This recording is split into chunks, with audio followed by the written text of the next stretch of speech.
Voces que forman parte de la noticia.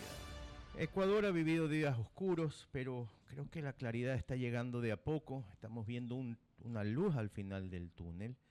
Y una luz al final del túnel de la mano de una persona que, como se lo dije el día que me enteré que iba a ser ministro, tenía toda la confianza en él.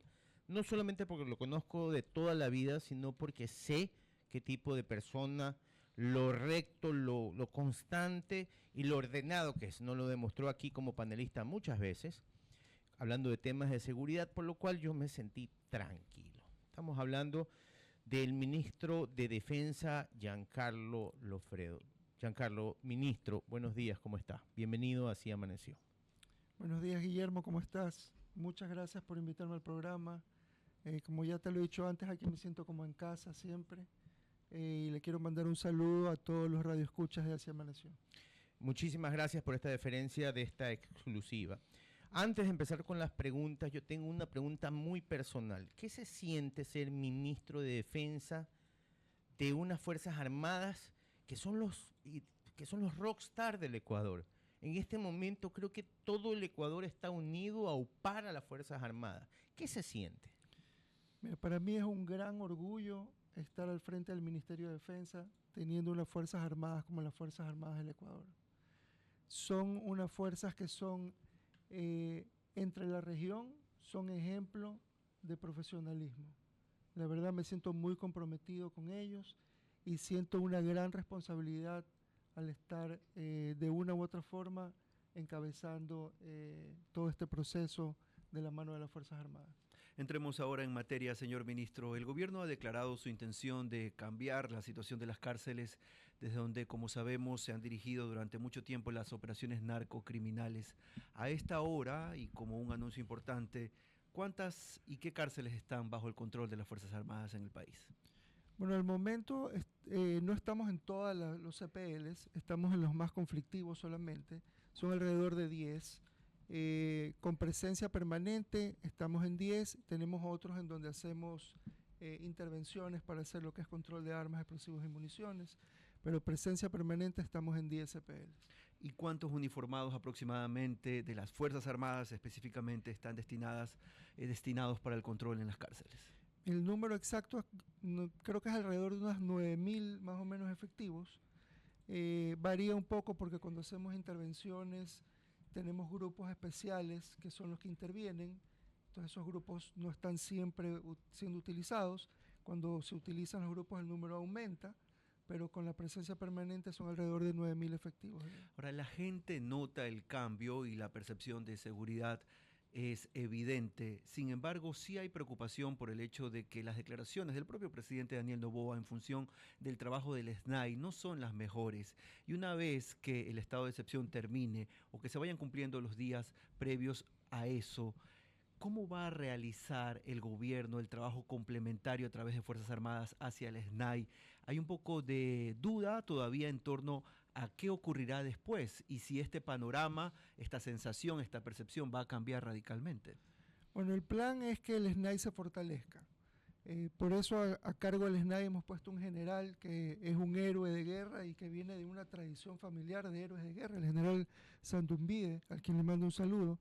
Lo escogimos por ser un hombre capaz y un hombre honesto, y él está liderando este proceso de transformación del SNAI y de fortalecimiento. La idea es poco a poco ir retirando la presencia de Fuerzas Armadas, pero muy probablemente se quede en ciertas funciones de control de ingresos a las penitenciarías conflictivas. Ministro, estamos con el ministro Giancarlo Lofredo, ministro de Defensa. Ministro, hasta ahora, tomando el presupuesto, que sé que es muy escaso en el país, en todos los ministerios, hablemos del de las Fuerzas Armadas. ¿Cuánto ha costado hasta ahora la guerra contra el terrorismo en Ecuador? Guillermo, yo creo que más que preguntarnos cuánto ha costado hasta ahora, ¿Cuánto nos va a costar? La pregunta es cuánto nos va a costar. Esa es la pregunta proactiva que tenemos que hacernos. Recordemos que, como muchas veces lo he dicho cuando he sido invitado aquí como panelista, todo enfrentamiento trae consecuencias económicas, psicológicas, físicas, legales, y en este caso van a haber consecuencias económicas, pero las consecuencias mayores son el no enfrentar este conflicto armado no internacional, porque ahí hablamos de consecuencias de pérdidas de vidas humanas que son invalorables.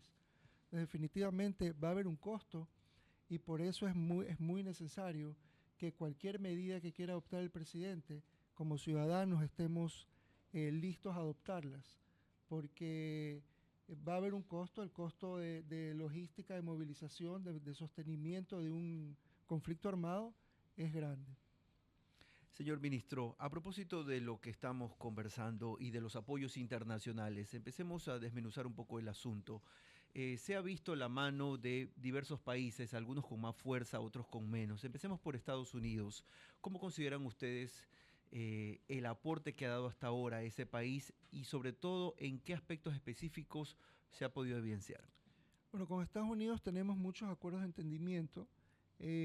Hemos recibido ayuda de tipo de equipamiento.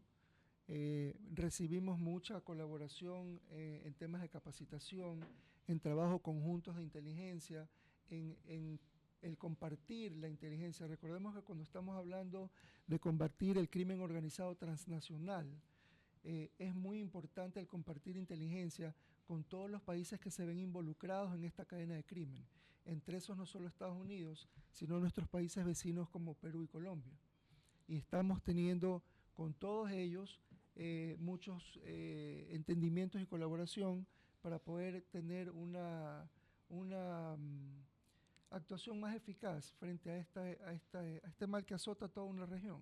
Ahora, ya en el día a día, ¿cómo funciona esa colaboración? Equipamiento, como usted dice, y también asesoría para cuestiones propias de estrategia, de identificar la acción de grupos narcocriminales. En casos pasados también ya se reveló de alguna forma cómo esa información iba dando la oportunidad de actuar también a nuestras fuerzas locales. Sí, correcto. Nos han ayudado con equipamiento. Hace poco estuvo aquí la comandante del Comando Sur, la general Richardson. Ella vino con equipamiento. Está en el futuro, dentro de los programas que tenemos, más ayuda con equipamiento de parte de Estados Unidos.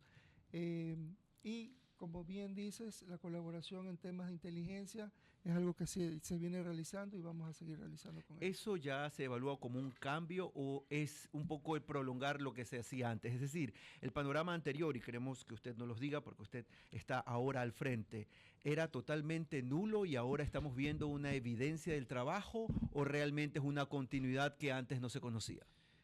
No era nulo, pero ahora estamos haciendo esfuerzos para fortalecer esos vínculos y esas relaciones con nuestros países vecinos y con Estados Unidos. ¿Y qué da Ecuador a cambio?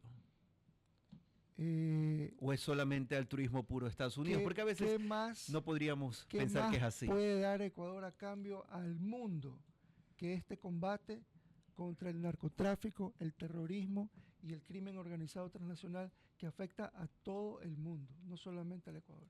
Son las 9:01 de la mañana y estamos conversando en exclusiva con Giancarlo Loffredo, quien es ministro de Defensa Nacional. Ministro, nunca antes hemos tenido una declaratoria de conflicto armado interno. ¿Esta situación tiene alguna fecha de caducidad? No, uno cuando comienza un enfrentamiento, sabe cuándo comienza, pero no sabe cuándo termina. Entonces aquí nos vamos indefinido. Esto es indefinido. Hasta que se gane la batalla. Hasta que se gane la batalla. El compromiso es al 100% y tenemos que seguir hasta que Ecuador vuelva a ser la isla de paz que alguna vez fue. ¿Y qué otras estrategias se enmarcan en ese proceso? ¿Qué implica? Porque estamos viendo resultados gratos, de alguna forma incautación de droga, armamento, incluso granadas. Pero más allá de la incautación, ¿qué más viene aparte de eso? Bueno, queremos desarticular estos grupos terroristas y estas bandas de crimen organizado transnacional desde adentro. Queremos desarticularlos completamente. ¿Y eso implica tomar control de las cárceles? Esa era una parte muy, muy importante. Recordemos que las cárceles eran los centros de mando, los cuarteles de estos grupos de terroristas o de crimen organizado. Desde ahí ellos lideraban operaciones de sicariato, de narcotráfico, de secuestro, de extorsión. Entonces, el tomar control de esos cuarteles principales de ellos era una pieza clave en este combate que tenemos contra el terrorismo. Ministro, mucho se ha dicho, como lo dije al inicio, de que como civil su campo precisamente no era el militar.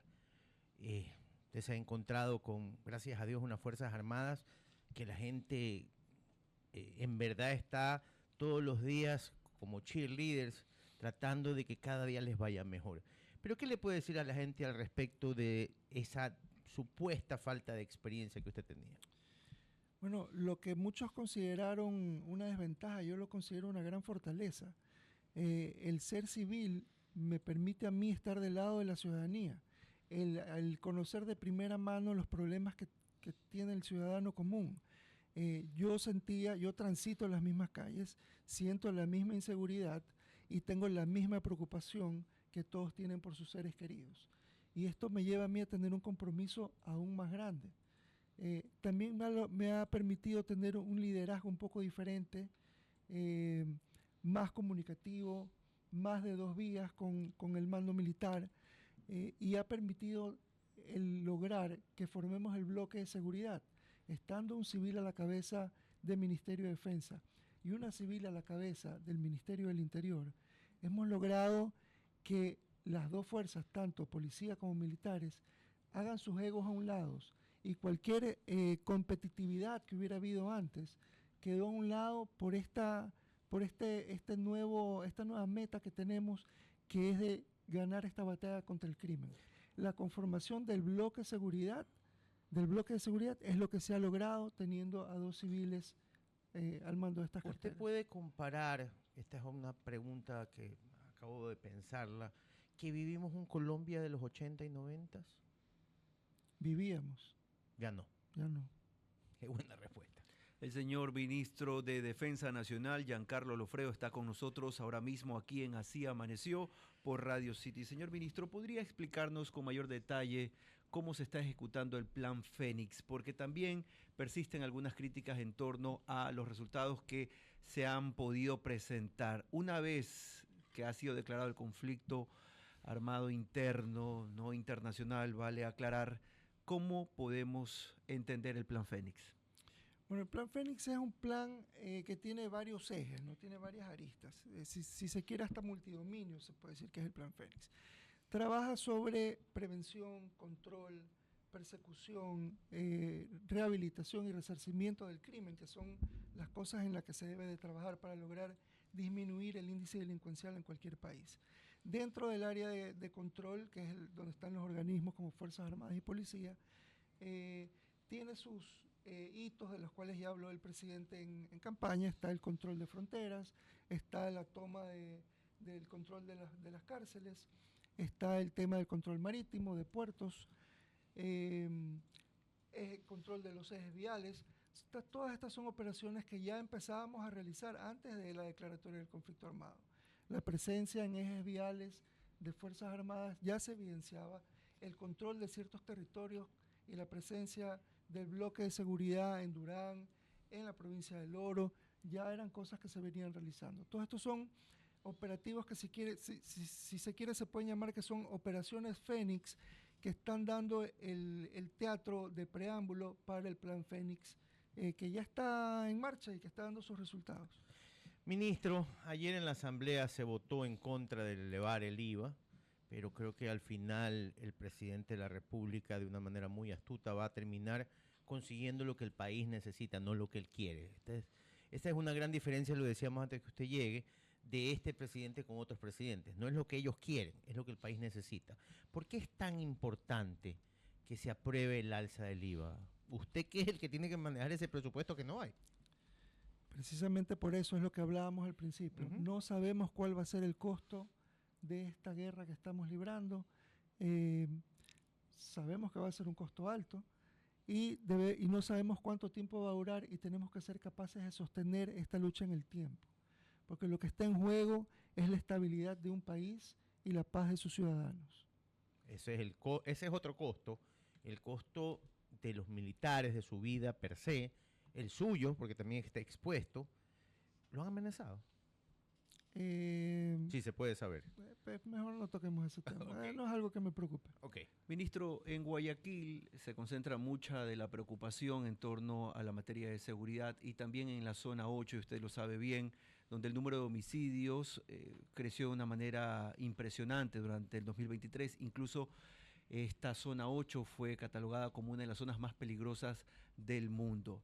A esta hora, ¿cuál es la realidad de Guayaquil en zonas como Nueva Prosperina, por ejemplo, uno de los sectores más peligrosos, y sobre todo en Durán, donde se siguen reportando homicidios y muertes violentas? Definitivamente ha habido una disminución de muertes violentas, pero es importante que hagamos un análisis más profundo, ¿no? Normalmente decimos X cantidad de muertes violentas, pero no hacemos un análisis de a qué se deben esas muertes. Todavía existe la guerra por territorios de pandillas. Yo creo que las que más nos deben de preocupar son las muertes colaterales de ciudadanos inocentes y las que son productos de acciones terroristas dirigidas hacia, de nuevo, ciudadanos inocentes, ¿no?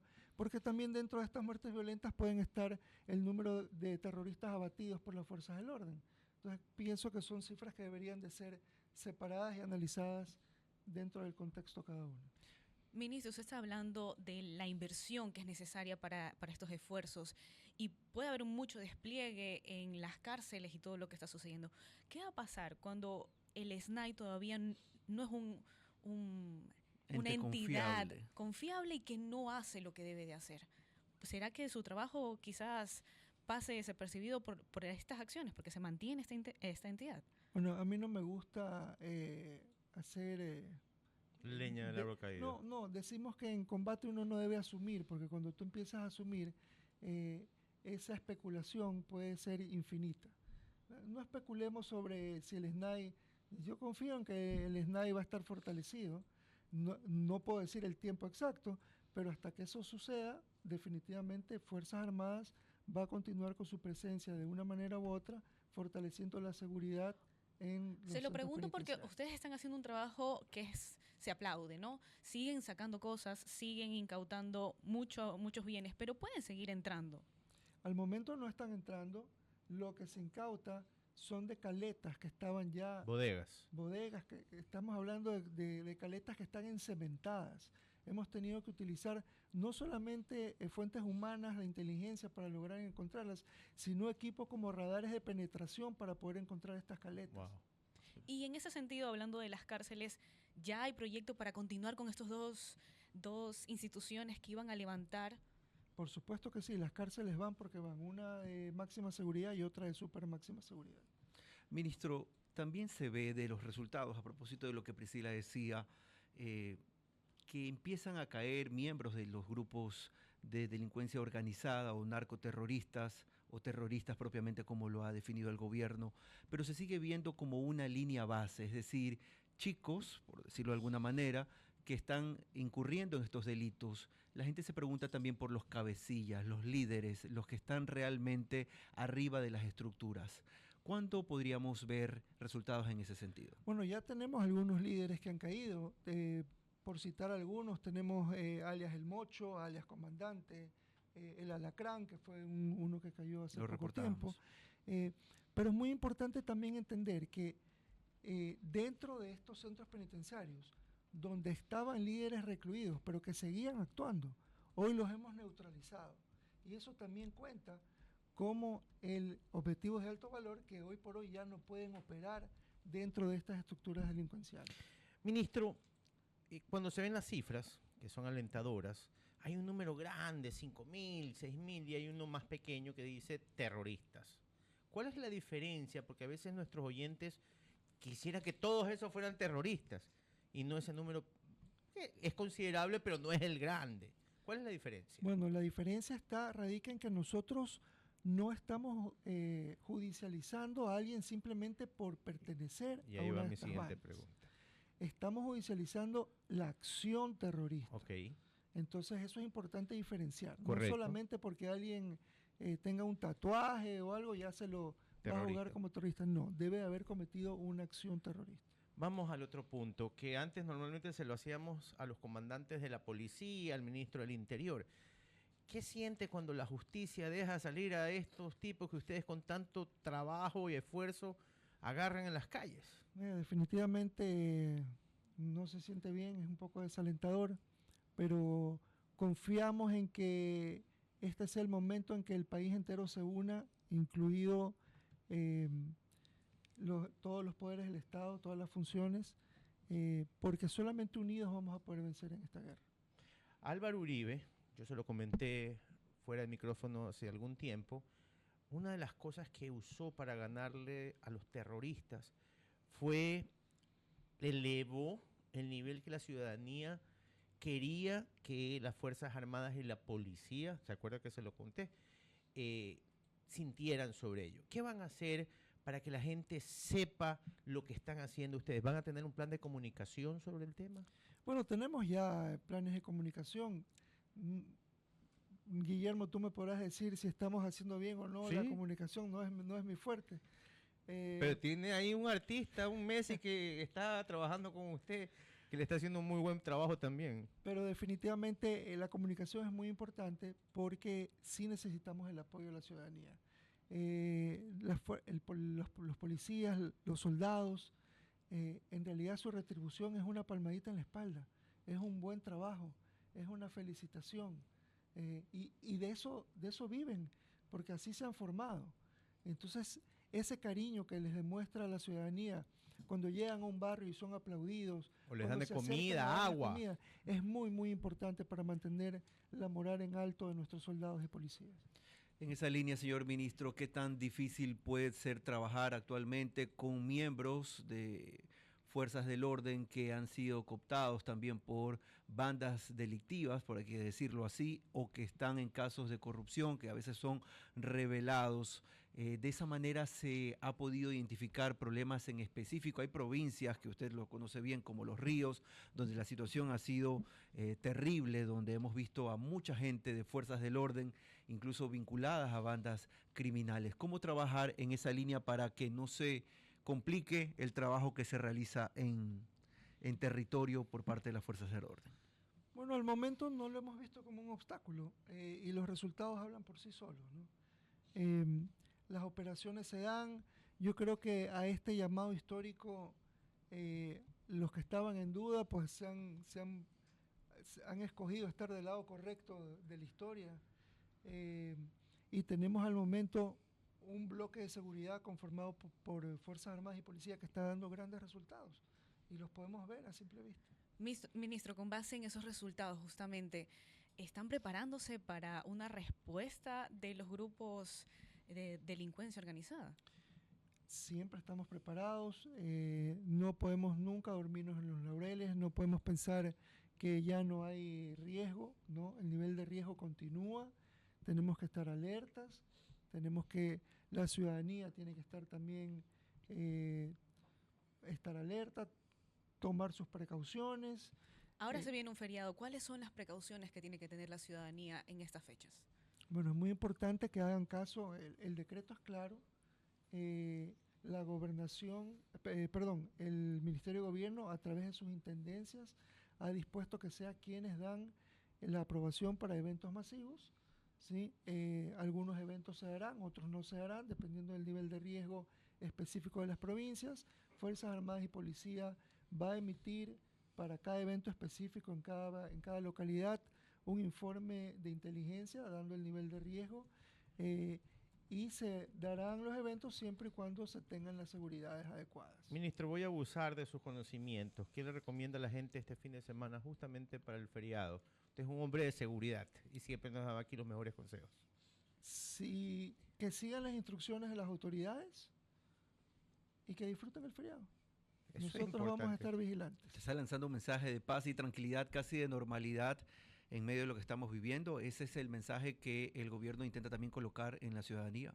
Definitivamente es muy importante que seamos optimistas ante lo que estamos viviendo, que sigamos aunando esfuerzos, que sigamos apoyándonos unos a otros y vamos para adelante.